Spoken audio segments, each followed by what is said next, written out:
माझं नाव ओमकार. मी ठाणे जिल्ह्यातल्या उल्हासनगरमध्ये राहतो. ही गोष्ट आहे माझ्या लहानपणीची.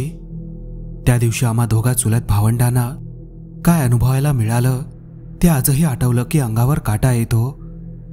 त्यावेळी दिवाळी जवळ आली होती आणि आमच्या शाळेला सुट्टी लागली होती. माझ्या मोठ्या आतेभावाचा जीन्सचा कारखाना होता. मी आणि माझ्या आतेबहिणीचा मुलगा आम्ही वेळ घालवायला तिकडे जायचो.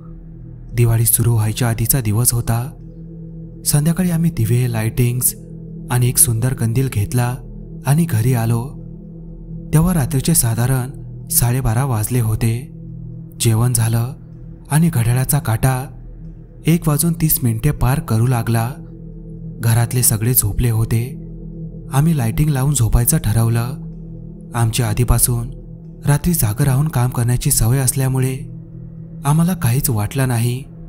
शांत चाळ, चाळीच्या बाहेरचा गडद अंधार आणि एकदम थंड वारं. पण आम्ही दोघं न घाबरता गप्पा मारत काम करत राहिलो. काही वेळाने आम्हाला अचानक वाटलं कोणीतरी आपलं नाव घेतंय. ओंकार, ओंकार. हळूहळू एका बाईचा भेकळ, घाबरवणारा आवाज ऐकू येऊ लागला आणि त्याचवेळी एका बाळाच्या रडण्याचा क्षीण आवाज पण ऐकू येऊ लागला. आम्ही थोडं दुर्लक्ष केलं, पण काही क्षणातच आवाज अधिक स्पष्ट, अधिक जवळ येऊ लागले. आम्ही आवाजाच्या दिशेने पाहिलं, पण काहीच नव्हतं. आम्ही चाळीत फिरून पाहिलं. सर्वत्र अंधार आणि शांतता आणि झोपलेली माणसं. कोणतीही खिडकी उघडी नव्हती. कुठूनही प्रकाश येत नव्हता. तेवढ्यात एका पत्र्याच्या दरवाजाचा झरकन आवाज झाला, जणू कोणी तो उघडला. आता मात्र आम्हाला खरंच भीती वाटू लागली. आम्ही दोघंही धावत घराकडे आलो. पावलांना वेग येत होता, पण आजूबाजूचा अंधार जणू अंगावर धावून येत होता. आम्हाला जाणवलं की कोणीतरी आता आपल्या अगदी मागे आहे. जसं आम्ही वळून पाहिलं तर तेथे कोणीच नव्हतं. घरी पोहोचताच आम्ही पत्र्यावरून कंदील फेकून आत आलो. दरवाजा झटपट बंद केला आणि कडी लावली. आत येऊन मोठ्यानं उठवायचा प्रयत्न केला, पण कुणीही उठेना. आई, बाबा, दादा सगळे एकाच जागी शांत झोपलेले, हालचालही नाही. आता आम्ही पूर्णपणे हादरलो होतो. इतक्यात खिडकीपाशी ती दिसली. एक साडी नेसलेली, केस मोकळी सोडलेली, हातात काहीतरी धरलेली ती बाई आमच्यावर नजर रोखून होती. तिच्या डोळ्यात वेदना, भीती आणि राग एकाच वेळी दिसत होते. ती हळू आवाजात म्हणाली, माझ्या बाळाला वाचवा. आमच्या शरीरातली थरथर वाढली. दरवाजा ढकलून बंद ठेवला आणि आम्ही पांघरून घेतलं. तिच्या रडण्याचा आवाज अजूनही खिडकी बाहेरून येत होता आणि थोड्या वेळाने असं वाटू लागलं कोणीतरी आमच्यावरचं पांघरून हळूहळू ओढतंय. पण पांघरून हटवून कोण आहे ते पाहण्याची हिंमत मात्र आमची होत नव्हती. आम्ही दोघं थरथरत झोपलो. पहाटे कुठेतरी झोप लागली. सकाळी उठल्यावर आम्ही हे सगळं कुटुंबाला सांगितलं. त्यांनी ऐकल्यावरही आश्चर्य मानलं नाही. उलट एकाने सांगितलं, ती बाई मागच्या इमारतीत राहायची. नवऱ्याने सोडून दिल्यावर डिप्रेशनमध्ये ती गेली होती. एका रात्री तिनं स्वतःचं बाळ मारून टाकलं आणि स्वतः गळफास घेतला. त्या दिवसापासून ती अनेकांना रात्री दिसते, बाळाला वाचवायला मदतीसाठी बोलावते. आजही त्या चाळीत दरवर्षी दिवाळीच्या आधी काहीतरी विचित्र घडतं. काही घरांमध्ये दिवे बंद पडतात, कंदील फाटतात आणि कोणाच्या तरी रडण्याचे आवाज ऐकू येतात. आणि जो खूप वेळा उशिरा बाहेर थांबतो त्याला ती सावली नक्की भेटते. त्या दिवशीचा अनुभव विसरणं शक्यच नव्हतं. सगळं कुटुंब तेवढ्यापुरतं हादरून गेलं होतं. पण काही दिवसांनी सगळं पूर्ववत झालं. किमान वरून तरी आम्हाला तसंच वाटत होतं. पण मी आणि माझा चुलत भाऊ मात्र आतून सतत घाबरत होतो. रात्रीचे आवाज, वाऱ्याची झुळूक, लाईटचं अचानक बंद होणं, या सगळ्यात आम्हाला तिचं अस्तित्व जाणवत राहायचं. दिवाळी गेली आणि हिवाळा सुरू झाला. एके दिवशी मी माझ्या भावाकडे कारखान्यात गेलो होतो काही कामासाठी. परतीच्या वेळेस अंधार खूपच दाट होता. रस्त्यावरची लाईट सुद्धा अचानक बंद झाल्या होत्या. मी एका जुनाट गल्लीमधून घराकडे निघालो आणि तिथे एका बंद दरवाजाजवळ ती पुन्हा दिसली. तिचं साडी, तिचं चेहऱ्यावरची शून्यता. हातात बाळ नव्हतं, पण तिचे डोळे जणू माझ्याकडे काहीतरी मागत होते. माझं बाळ, ते अजूनही रडतंय. ती कुजबुजली. मी थरथर कापायला लागलो. तेवढ्यात अचानक मागून कोणीतरी खांद्यावर हात ठेवला. मी चमकलो, पण तो माझा चुलत भाऊ होता. ती इथे आहे ना? त्यानं विचारलं. मी मान हलवली. मी पण तिला 3 दिवसांपूर्वी पाहिलं. ती आता आपल्याला काहीतरी दाखवू पाहतय, तो म्हणाला. त्या रात्री आम्ही दोघांनी ठरवलं आम्ही तिच्या मागच्या इमारतीत जाऊ, जिथे ती राहत होती आणि तिनं बाळाला मारून स्वतःला मारलं होतं. मागची इमारत आता बंद अवस्थेत होती. दाराला कुलूपही नव्हतं. आम्ही हातात टॉर्च घेऊन वरच्या मजल्यावर गेलो. ती खोली अजून तशीच होती. मोलकडीला आलेली पलंगाची चौकट, भिंतीवर जुन्या रंगाचे डाग आणि एका कोपऱ्यात एक जुनी खेळण्याची बाहुली. तेवढ्यात ती बाहुली आपोआप हालायला लागली आणि त्या बाहुलीचे डोळे आमच्याकडेच बघत होते. आणि अचानक सगळं अंधारात गेलं. टॉर्च बंद झाली. माझं बाळ अजून इथेच आहे. हा आवाज एका कोपऱ्यातून आला. आम्ही मागे वळून पाहिलं. ती बाई समोर होती, पण यावेळी ती रडत नव्हती. ती ओरडत होती, माझं बाळ कुठं आहे? सगळ्या खोलीचे दरवाजे बंद झाले. खिडक्या आपोआप आपटू लागल्या. आम्ही एकमेकांचा हात पकडून त्या खोलीतून पळायला लागलो. शेवटी दरवाजा खोलून खाली आलो, पण पाठीमागे तिची किंकाळी अजूनही आमचा पाठलाग करत होती. त्या रात्रीनंतर आमचं आयुष्य बदललं आणि ज्या दिवशी ती तिचं बाळ पुन्हा तिच्या हातात बघेल, त्या माणसाचं आयुष्य संपणार. आता चाळीत पुन्हा एकदा एक लहान बाळ जन्माला आलं होतं. माझ्या शेजारच्या घरात. आणि त्या बाळाजवळ प्रत्येक रात्री भयानक आवाज यायचे.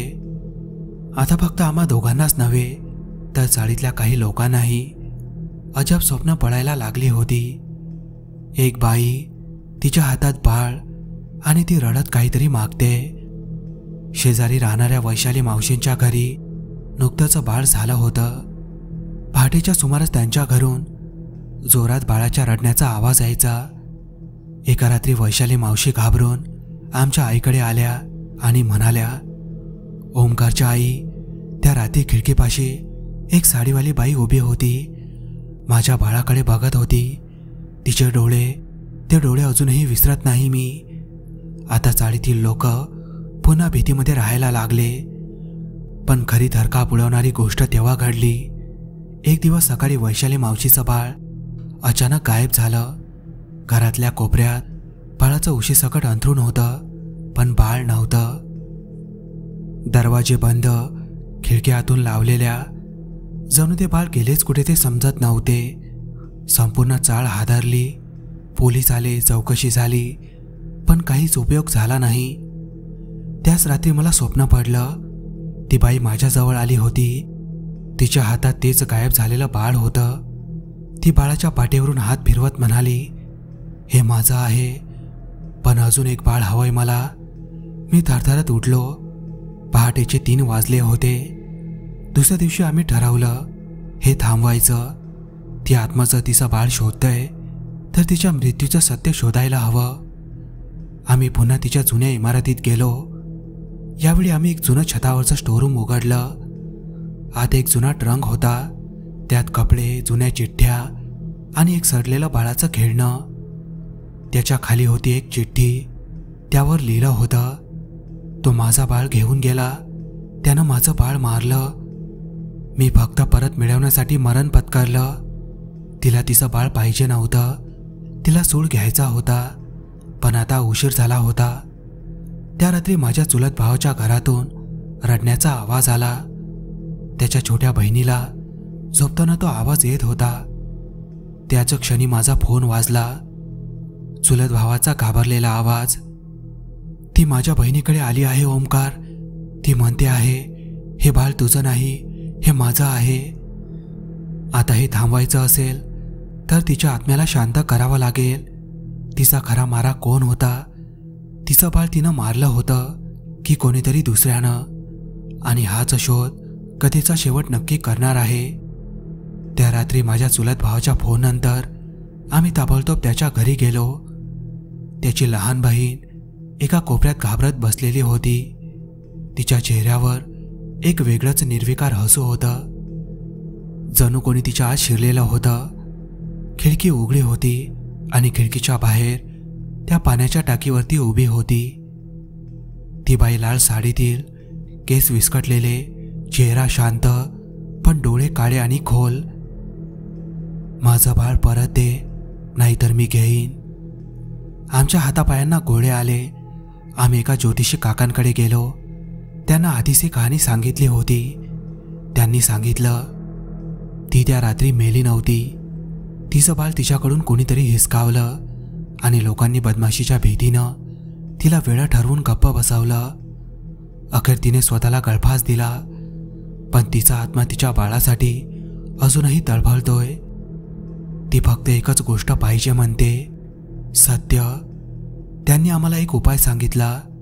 त्या रात्री आम्ही पुन्हा त्या जुन्या इमारतीत गेलो. त्या बंद खोलीत. त्या खोलीत एका कोपऱ्यात आम्हाला एक लपलेली जुनी फाईल सापडली. त्यात तिच्या मरण्याच्या आधी केलेल्या पोलीस तक्रारीचा कागद होता. त्यात लिहिलं होतं की तिच्या नवऱ्यानं तिचं बाळ विकायला लावण्याचा प्रयत्न केला होता. तेव्हा तिनं विरोध केला आणि बाळ घेऊन पळाली. पण तिला गाठून तिच्यापासून बाळ हिसकावून घेतलं गेलं आणि दुसऱ्याच दिवशी ती फासावर लटकलेली आढळली.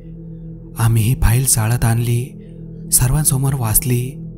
तिचा आत्मा तिथेच होता, एका कोपऱ्यात, अंधारात शांत उभा. मी धीर करून म्हणालो, तुझं बाळ आम्हाला माहीत नाही कुठे आहे, पण तुझ्यावर जो अन्याय झाला ते आज आम्ही सगळ्यांसमोर मान्य करतो. ते ऐकून तिच्या चेहऱ्यावरचं रडणं थांबलं. तिने हळूच बघितलं. धन्यवाद, ती म्हणाली. त्या क्षणी एक जबरदस्त वाऱ्याचा झोत आला. दिवे लक्क भडकले आणि मग अचानक शांतता झाली आणि ती गायब झाली. त्या दिवसानंतर चाळीत शांतता आली. वैशाली मावशीचं बाळ परत सापडलं, अगदी तसंच, उशीजवळ झोपलेलं. आम्ही अजूनही रात्री त्या चाळीतून जाताना सावध असतो, कारण सत्य बाहेर आलं. पण शापाचं वास्तव्य कधी कधी केवळ मान्यता देऊनच शांत होतं.